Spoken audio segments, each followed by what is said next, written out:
Хората тук са заради едно безобразие.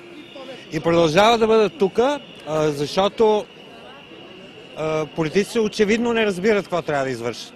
Днеска гледах, слушах Народното събрание, просто не е истина. Тези хора не разбират, продължават да не разбират какво са извършили.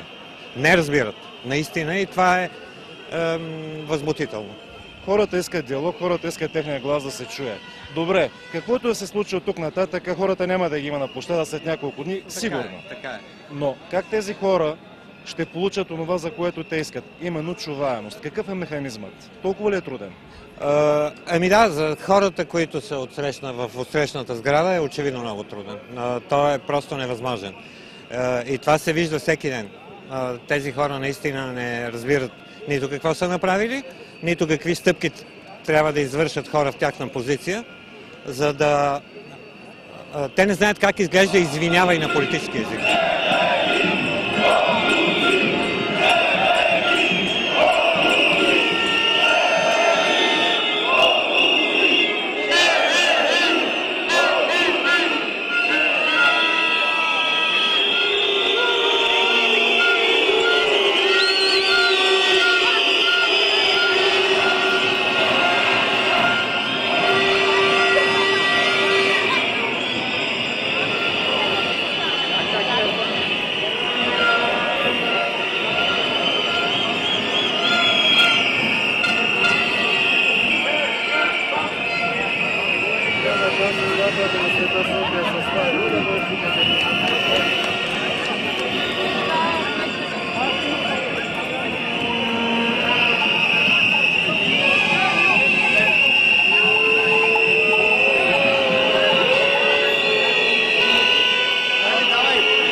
Thank you.